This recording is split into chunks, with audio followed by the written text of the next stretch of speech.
Gracias. Bueno, pois, en primeiro lugar, vai intervir Tamara López Fernández. O título da súa comunicación é investigar sobre a memoria democrática. Tamara López Fernández é doctora en Estudios Culturais pola Universidade de Santiago de Compostela, é profesora de cuarto ciclo en dita universidade, forma parte do grupo de investigación Istagra, CISPAC, e súa investigación ten que ver co estudio da delincuencia común durante o franquismo.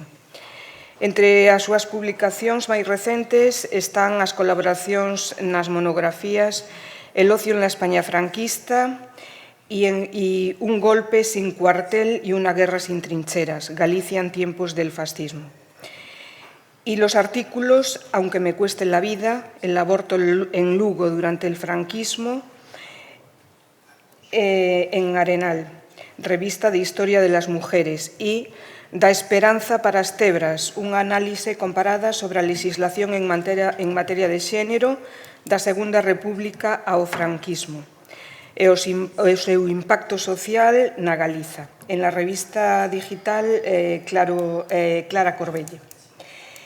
Bueno, pois, sin máis, adiante da presentación. Bo día a todos. Moitas grazas por permitirme estar hoxe aquí e por toda a organización destas xornadas. Ben, como o título da miña comunicación indica, eu vou falar quizáis dun tema un pouquiño diferente ao que levades escoitando estes días, e son os arquivos e a documentación xudicial. Vou falar deles como un recurso para a investigación histórica en chave de memoria democrática. Vou comezar remitíndome á Lei de Memoria Democrática, a Lei 20/2022, do 19 de outubro. Supuxo a renovación da coñecida como a Lei de Memoria Histórica de 2007, e en materia de arquivos, pois no seu artigo 27, esta nova lei supuxo garantir o dereito ao acceso libre, gratuito e universal aos arquivos públicos e privados, é dicir, todo tipo de arquivo en que se custodien temas sobre o golpe do Estado, a guerra civil, a ditadura franquista, a resistencia guerrilleira antifranquista, o exilio, o internamento de españois en campos de concentración durante a Segunda Guerra Mundial e sobre a transición ata a entrada en vigor da Constitución de 1978. Dende entón, e cos primeiros pasos xa dados por esta Lei de Memoria Histórica, os arquivos pasaron a ocupar un papel central á hora de satisfacer os dereitos das vítimas da ditadura. Como sinala Ramón Alberg, porque, palabras textuais, a posibilidade de exercer xustiza e reparación é directamente proporcional á capacidade de obter información documentada, analizala, protexela e empregala. Se ben resulta innegable que o público obxectivo que vai dirixida a esta lei son as persoas que foron vítima directa desa ditadura franquista ou indirecta, a potencialidade dos arquivos en relación coa memoria democrática entendemos que vai moito máis aló e debe ir moito máis aló. É que, dende o punto de vista da investigación, entendemos que falar de memoria implica non só velar pola promoción dunha historiografía fundamentada na guerra civil e na posguerra, senón nesas experiencias máis traumáticas e próximas á imposición do terror, senón que se trata a un tempo de facer da investigación dos arquivos unha vía pola que afondar na pluralidade de facianas na que o réxime franquista tivo capacidade de influencia e de actuación. Por iso, consideramos que tan interesante como que esta lei garanta este acceso libre aos fondos, resulta que esta regulamentación recolla o dereito á verdade. Esta noción de verdade, aplicada á investigación en arquivos, supón achegarnos a documentación desde unha perspectiva holística, é dicir, abogar por un coñecemento integral desta ditadura, non só dos brancos e dos negros, senón tamén dos grises. A verdade pasa por trascender as vulneracións explícitas dos dereitos humanos e achegarse a outros niveis de intensidade represiva nos que debe incluírse, entendemos, a realidade vivida polos cidadáns de a pé, desde as perspectivas económica, moral, social. Esta ollada máis aberta queda recollida no artigo 27.7 desta lei, onde se insta a creación dunha sección específica denominada Censo de Fondos Documentais para a Memoria Democrática. que inclúa eses datos, eses documentos producidos entre os anos 1936 e 1978 relativos ao golpe de Estado, a Guerra Civil e a ditadura. Aquí vedes un exemplo dese censo de fondos documentais de memoria democrática, concretamente no Arquivo Histórico Provincial de Lugo, e dentro deste censo está incluída a información relativa á documentación xudicial. A súa potencialidade para a investigación da memoria é unanimemente recoñecida pola comunidade investigadora, múltiples autores e compañeiros como Antonio Calzado, Melanie Ibáñez, Xavier Gallán e Lluisa Rodríguez. E, imos afondar nela nos vindeiros minutos desta ponencia. Ben, en relación co anterior, o obxectivo desta comunicación pasa por realizar unha introspectiva na documentación xudicial como un recurso fundamental para a investigación histórica en chave de memoria democrática.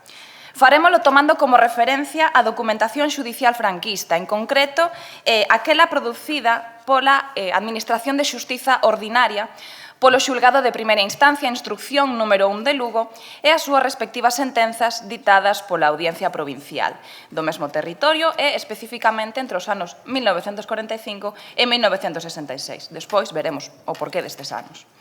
Trátase dunha fonte de información diversa e plural en contidos, en voces, nelas recollidas, capaz de afondar en perspectivas que habitualmente pasan desapercibidas no relativo ao que é a memoria histórica. Deixo aquí unha cita de Miguel Ángel Jaramillo que me pareceu moi bonita, verdad? E que di o seguinte: os arquivos non son memoria, pero si son unha ferramenta ao servizo da memoria, non só dos feitos ou das ideas que os seus documentos poidan ter. Os arquivos non son senón a memoria de si mesmos e, en certo modo, de quen os produciu, foran persoas ou institucións. Ata a creación dos arquivos xudiciais territoriais había dous tipos de arquivo nos cales se custodiaba a documentación xudicial. Eran, supoño que saberedes sobradamente, os arquivos de xestión pertencentes a un único órgano xudicial e os arquivos comuns de xestión, que estaban compartidos por varios órganos xudiciais a modo de arquivo central. Funcionaban, en esencia, como almacéns de documentación, o que derivou nunha problemática similar en todos eles, é dicir, como vedes nas imaxes, son a de calquera arquivo, pero poderías extrapolar a calquera destes casos. É dicir, había unha acumulación de fondos, en moitos casos, de gran antigüidade, había unha saturación de documentos nos depósitos e mesmo nas propias oficinas, había un moi mal uso do espazo, xa vedes, caixas amoreadas sentón nin son, e unha desorganización, é dicir, non había instrumentos descriptivos que permitiran identificar e localizar todos estes documentos. Por conseguinte, a documentación xudicial converteuse nunha das grandes esquecidas do patrimonio documental, o que en moitos casos provocou un expurgo indiscriminado no século XX e unha documentación pésimamente conservada. De feito, algunha sufriu o seu dano sen reparación por mor de humidades, por mor de inundacións, etc. Por conseguinte, o acceso a esta documentación dende o punto de vista da investigación era prácticamente imposible, ben por un descoñecemento dos fondos que había ou ben porque non se podía acceder a eles. Temos esa documentación totalmente abandonada. Que se fai para paliar esta situación? Na Comunidade Autónoma de Galicia, o Decreto 46/2009 do 26 de febreiro determina a creación de 4 arquivos intermedios para albergar a documentación xudicial. Este sería o paso previo antes da súa conservación permanente xa nos arquivos histórico-provinciais.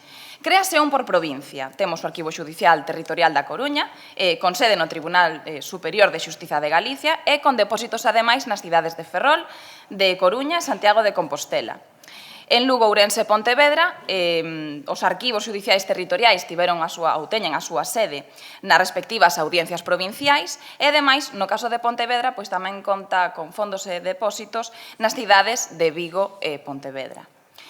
Paralelamente á creación destes arquivos vaise crear a Xunta de Expurgación da Documentación Xudicial de Galicia, que ten por finalidade determinar que expedientes do patrimonio documental eliminar ou transferir ao correspondente arquivo histórico provincial.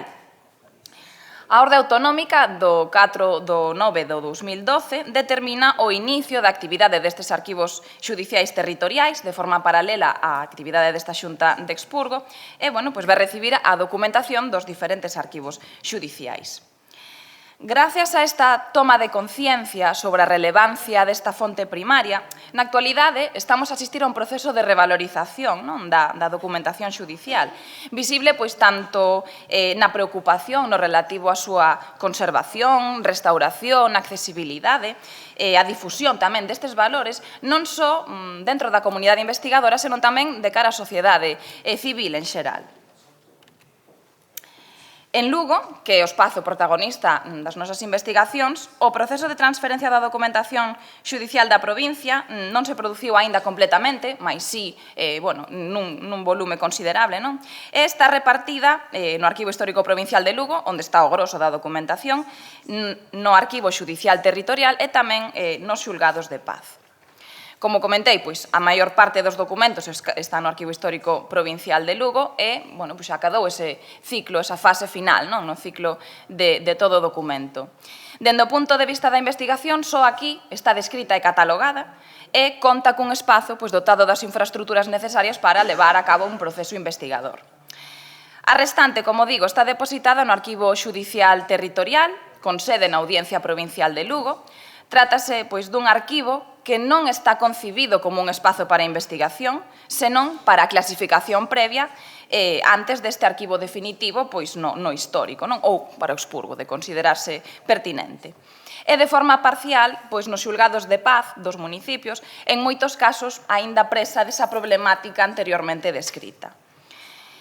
O acceso a estes fondos réxese polo establecido no artigo 57 da Lei 16/1985, do 25 de xuño, e nela establécese que con independencia da administración pública ou da institución que o xestione, o acceso a esta documentación xudicial é libre, sempre cando se produza en función das seguintes casuísticas. Por un lado, o consentimento das persoas as que se alude na devandita documentación. Por outro, que pasaran 25 anos dende o falecemento da persoa a que se alude neses documentos, ou ben que os documentos teñan unha idade superior a 50 anos. Cumpridos estes requisitos, só un mal estado de conservación que desaconselle a súa manipulación podería impedir o acceso aos mesmos. En todo caso, hai que ter en conta que o dereito á honra das persoas non prescribe. Por iso, cando investigamos con documentación xudicial, é interesante proceder á anonimización dos datos desas persoas que están nos documentos. Ben, falamos de documentación xudicial, como xa saberedes, para referirnos a todos aqueles documentos que se producen no exercicio da Administración de Xustiza. A documentación xudicial, dende logo, non é unha estrana como fonte histórica, especialmente cando falamos de xustiza ordinaria contemporánea, non? É dicir, a similitude coa xustiza, coa documentación actual e o contacto máis ou menos estreito que todos temos con esta, non? Para dirimir asuntos da vida cotiá, convértena nunha fonte certamente familiar para a cidadanía de a pé. O Arquivo Histórico Provincial de Lugo conserva documentación xudicial moi diversa da ditadura franquista e que, como vedes na imaxe, está clasificada en función da entidade da que emana. O cadro de clasificación distribúe respectando os ámbitos orixinarios da súa creación, é dicir, o nivel provincial, nivel de partido e nivel local.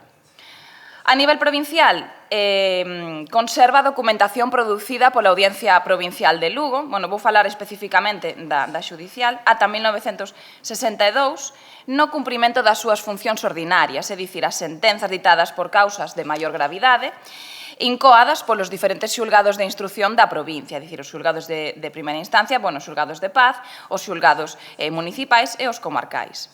A nivel de partido, recolle a documentación producida polos diferentes xulgados de primeira instancia e instrución da provincia, é dicir, o de Mondoñedo, o de Chantada, o de Vilalba, Monforte de Lemos, Viveiro, Sarria, Fonsagrada, Becerrea e Quiroga, que posteriormente se integrou no Partido Xudicial de Monforte, Esta é unha división que afonda as súas raíces nun decreto do 1834 e, co obxectivo de axilizar a administración de xustiza nos povos.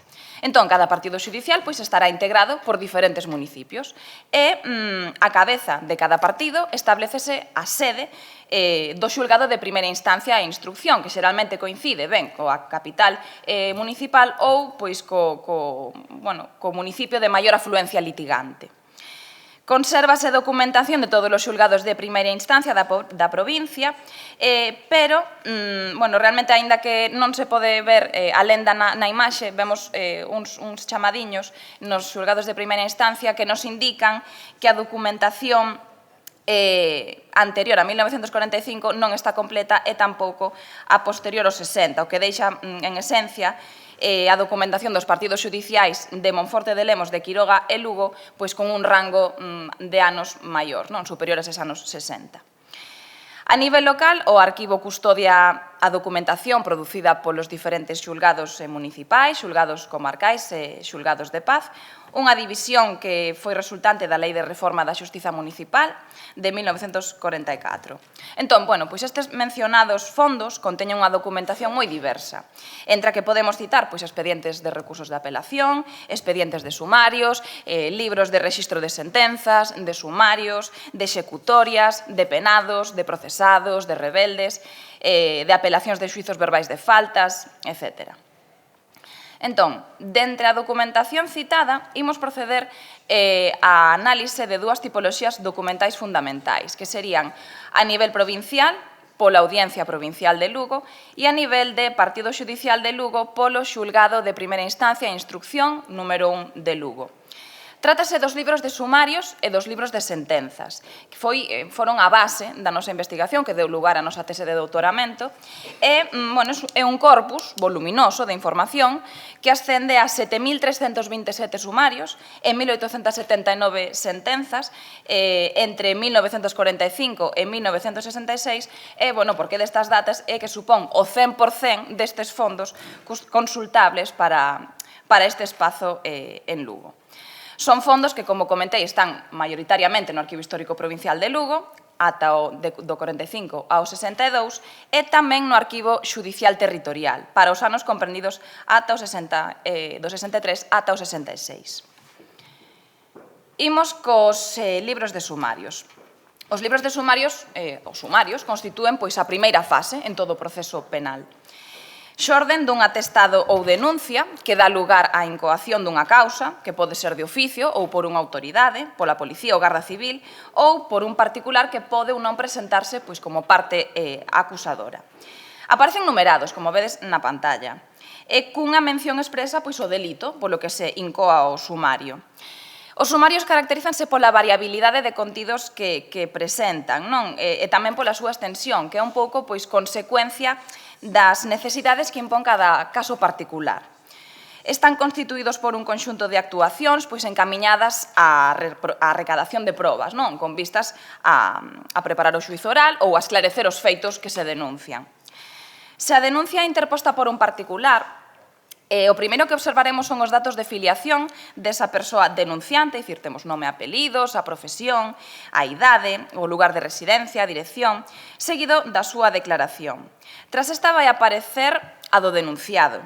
Observaremos tamén eses datos de filiación en relación a este, e despois desta aparecerá a súa declaración.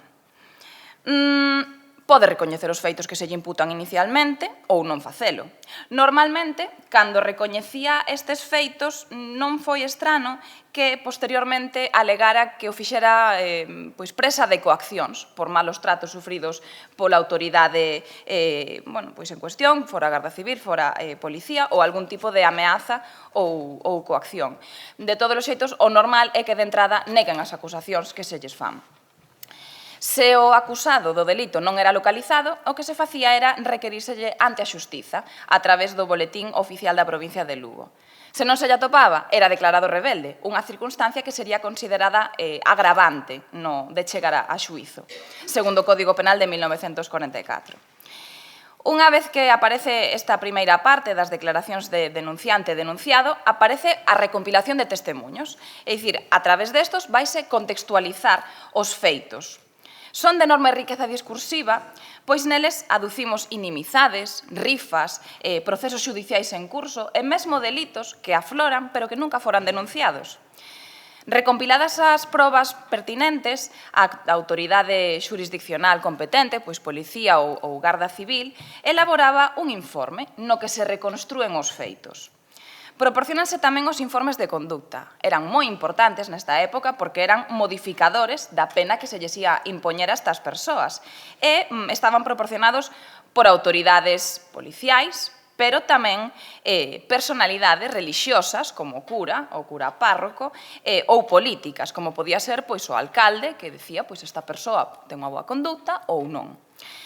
E, se, por exemplo, dos cualificativos referidos a mulleres hai que sinalar que se detiveron especialmente en temas relacionados á catalogación da súa moral, con comentarios como seran de dubidosa reputación, de vida alegre ou de mala conducta moral, dos homes, dos varóns, preocupou especialmente a súa afiliación política. Claro, as mulleres non se lles asumía unha afiliación política.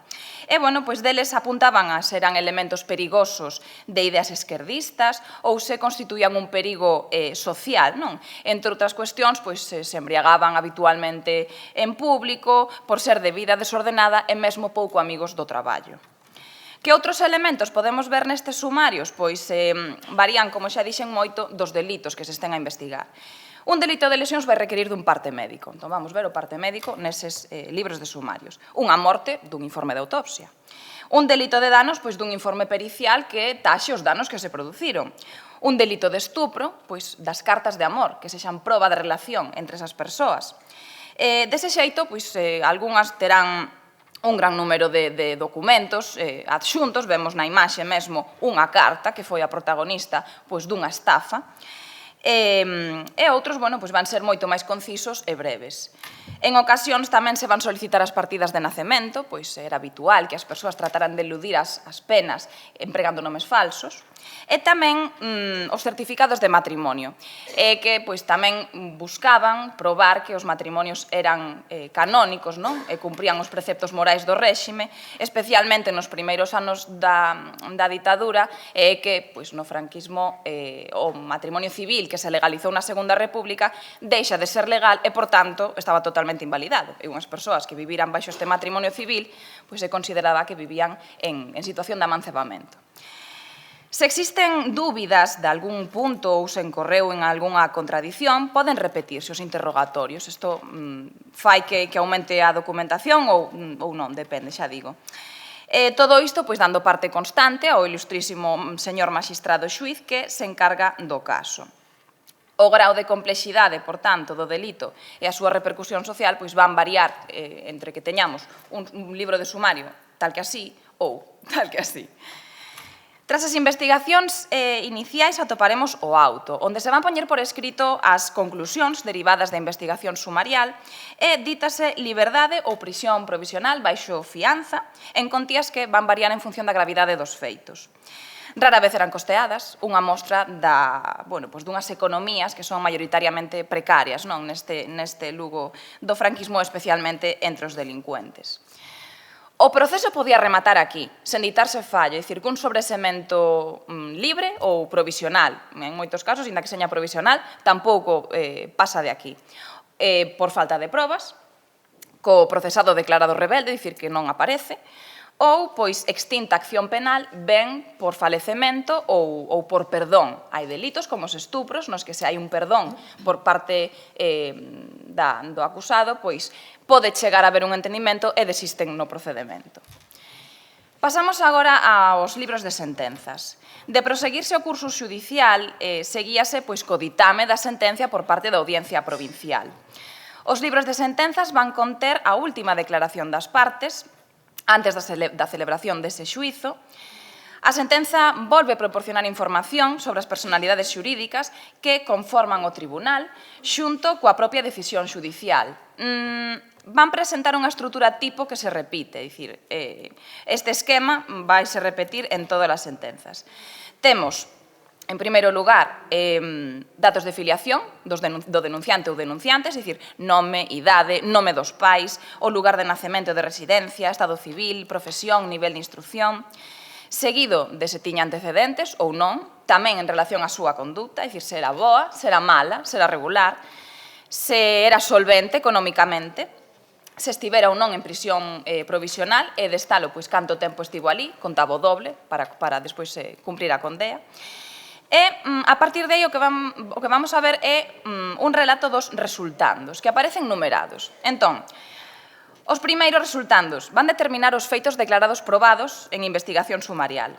Nos segundos, vaise recoller a conclusión definitiva do Ministerio Fiscal, na que se expoñen os fundamentos xurídicos e determínase o tipo penal aplicable polo que se xulga este procesado ou procesada, cunha referencia ao articulado do Código Penal.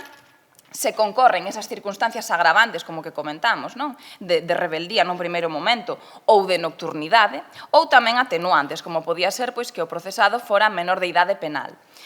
E, a partir de aquí, veremos a condena que se solicita en función do exposto. O terceiro vai recoller a defensa dos procesados. Pode aceptar ou non a pena e, neste último caso, pois, pódese solicitar a absolución, ainda que non corresponda, pero pódese solicitar. Son uns resultandos que, a modo de diálogo xudicial, van ser respondidos polos considerandos que argumentan xudicialmente a resposta á defensa dos procesados. Xeralmente, pois, vanse reiterar na condena anteriormente solicitada.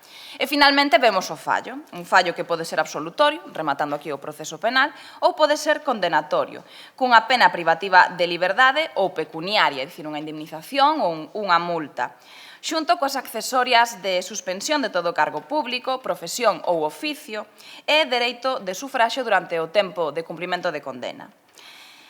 Ditada a sentenza, o auto pode ser declarado firme, cumpríndose de forma íntegra ou proceder aos beneficios da suspensión de penas por un período de 2 anos ou ben ditarse indulto por decreto. O franquismo concedeu unha serie de decretos de indulto, xeralmente pois, coincidentes cunha serie de festividades do réxime. Podía darse tamén unha reincidencia neste prazo de indulto ou de beneficio de suspensión de penas, o que automáticamente implicaría que o procesado volvera a ingresar en prisión. De existir algún tipo de multa, pois será neste momento no que vexamos os papéis de pago de taxas ao Estado. Nos casos de acreditada insolvencia, pois veremos unha taxación pericial dos bens que tiña ese procesado para proceder, evidentemente, ao embargo. Ben, entón, esta investigación con documentación xudicial requeriu dunha metodoloxía de análise específica que consistiu en sistematizar a documentación. No noso caso, pois, dende un procedimento dobre, analítico e tamén sintético. En esencia, pois, foi un proceso prolongado no tempo, de anos, e implicou o baleirado do total de causas, dende o 45 ao 66, para a creación dunha base de datos que non existía e que tivemos que crear, pois, ideamos un formulario común a todas as causas, recollendo pois aqueles datos considerados de maior relevancia neses procesos sumariais ou con sentenzas, no caso de habelas. Todos, acaso nome da vítima, pois se referiron á parte denunciada. Como vedes na imaxe, o delito, o nome do acusado, a vítima, o sexo, idade, o ano, o lugar onde se produciron os feitos, a sentenza de habela ou como rematou o caso, o número de sumario, etc. Esta fase analítica da fonte viu seguida dunha fase descritiva, sintética, cunha transcripción pormenorizada dos elementos que consideramos máis relevantes dentro de cada sumario. Foron clasificados tamén nun arquivo creado ad hoc, baixo criterios de ano, de número de sumario e de sentenza. É unha estratexia que serviu para complementar as cifras da delincuencia co contexto inherente á comisión do delito. Dende o punto de vista da investigación en memoria democrática, a potencialidade da documentación xudicial consideramos resulta innegable. ten a capacidade de proporcionar información sobre múltiples aspectos da vida cotiá durante o transcurso da ditadura, é dicir, permítenos amosar outras facianas, outros graus de intensidade da represión franquista durante a que Julián Casanova denominou como a paz incivil. Permítenos pulsar a delincuencia común. Obviamente, a súa utilidade máis directa, dende o punto de vista da investigación, pois está en relación á análise da delincuencia, a través da que ollar esta vida cotiá, dende diferentes perspectivas. A análise da fonte xudicial permite establecer o estado da delincuencia nun espazo, nun período determinado, pois no noso caso no Partido Xudicial de Lugo, neste franquismo. E permite, ademais, sentar a incidencia duns delitos e doutros en función das categorías que establecía o Código Penal de 1944, pois contra delitos contra a propiedade, contra as persoas, contra a liberdade e a seguridade, contra a seguridade interior do Estado, contra a honestidade, etc. E poder, pois, debuxar con eles tendencias, non? Unha das maiores potencialidades que ten a documentación xudicial radica igualmente na multiplicidade de perspectivas desde a que podemos abordala. Porque a análise da delincuencia non só permite deterse nos delitos, non como meros obxectos xurídicos, senón que permite trascender os mesmos, é dicir, afondar no universo delituoso, ollar os seus artífices. Trátase de persoas maioritariamente pertencentes a sectores subalternos de poboación, pero con perfis moi diversos en función da idade, do xénero, da profesión, do estado civil, do nivel de solvencia, dos antecedentes, e tamén podemos ollar as súas vítimas. Son perspectivas moi variadas, capaces de construir discursos sobre as diferentes realidades vividas en ditadura e que careceron de voz noutras fontes sobre memoria. Tamén podemos proceder a análises en perspectiva de xénero, algo que consideramos de moita relevancia, xa que a documentación xudicial protagoniza fundamentalmente aos varóns, pero as mulleres tamén estiveron aí como suxeitos activos de delincuencia, non só en primeira liña de acción, senón tamén nas casas, como, digamos, autorías ou autoras intelectuais de delitos. Ademais, esta delincuencia común tamén nos permite ver a evolución e o cambio experimentado polas cidades, ou no noso caso, a cidade de Lugo, ao longo da ditadura, e de ver como, por exemplo, delitos contra a propiedade, que sempre foron protagonistas dentro desta documentación, non son iguais nos anos 40 que nos anos 60, non? E que permitiron, pois, por exemplo, descubrir cousas como, afianzar ideas como que a fame, a penuria, non se limitou únicamente á posguerra, senón que en Lugo se estendeu moito máis tempo durante os anos 50 e non, digamos, houbo unha situación de melloría ata os 60. Vémolo, por exemplo, nos delitos contra a propiedade no que roubaban. Non é o mesmo roubar un bolo de pan que roubar unha moto. máis espazos nos que podemos empregar esta documentación para analizar as características da delincuencia en función ao medio ao que se circunscribiron. En Lugo temos espazos moi proclives á delincuencia que nos sentou a documentación xudicial, como, por exemplo, o mercado de abastos ou a estación de tren, son espazos de tránsito cotiá onde abundan os delitos, e outros tamén vencellados ao ocio masculino especialmente, como podían ser os bares e tamén os prostíbulos, que permaneceron baixo a atenta mirada das autoridades, precisamente por este motivo. E tamén para afondar na idiosincrasia do rural lugués, dende as particularidades do agro en relación co espazo urbano. Neste caso atopamos moitos delitos vencellados coa defensa da propiedade privada individual, do honor, da titularidade da terra, ou perante a conculcación de dereitos. En moitos casos nos que se levaba un pouco a xustiza pola man, non porque fora o rural un espazo violento, como a memoria tende a sinalar, senón porque realmente a xustiza en moitos casos era ineficaz para solventar este tipo de problemáticas. Ben, aquí vedes, por exemplo, unha imaxe desta memoria, da memoria que construímos a través da documentación xudicial e que pode ser respaldada por outras fontes tamén deste Arquivo Histórico Provincial de Lugo. Temos a Rúa da Raíña de Lugo nos anos 50, o mercado de abastos, unhas casetas do polvo. Ben, A documentación xudicial, dende logo, pois ten unha potencialidade como recurso na memoria democrática que resulta innegable, non? Pero, aínda así, pois é preciso ter en conta unha serie de complexidades, non? A hora de manipulala, e que non implican que non se poidan facer investigacións moi sólidas, pero que si compre pois ser conscientes delas para atallalas e facer de feblezas pois fortalezas dunha investigación.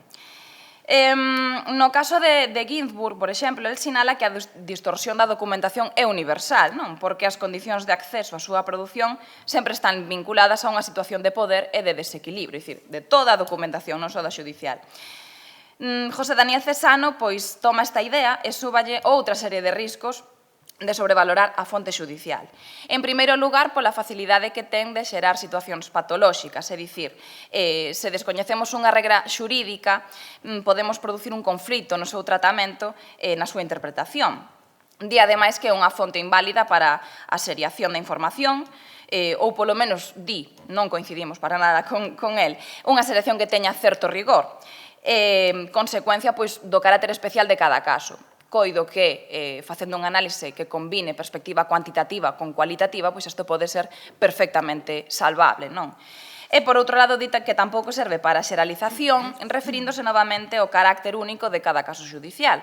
Eu considero que podemos clasificar os delitos por tipoloxía, facer unha ollada micro, distincións, non son todos, evidentemente, os roubos iguais, nin as violacións, nin os abortos, pero si un análise dende a microhistoria pode permitirnos salvar este tipo de problemáticas. E, por outro, sinala que as cifras que manexamos os investigadores non se corresponden coa taxa real de delitos. Evidentemente, non se corresponden coa taxa real de delitos, pero é que sobre isto tamén habería que ter en conta, entón, que non todos os actos delituosos son denunciados, non? Nin todos chegan a ser xulgados, ou, no caso do franquismo, non todos serán xulgados da mesma forma en función de que enseñan as partes acusadas.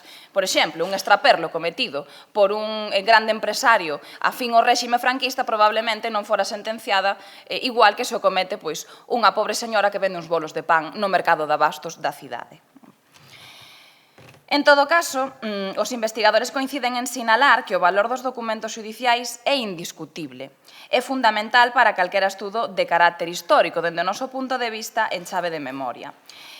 Unha das súas grandes potencialidades é o volume de información que temos, xa o vimos, non? É dicir, en función de onde poñas o ollo, podes facer investigacións moi diversas e pode dar pistas e podes construir discursos sobre múltiples persoas que viviron durante a ditadura e non só sobre os delincuentes.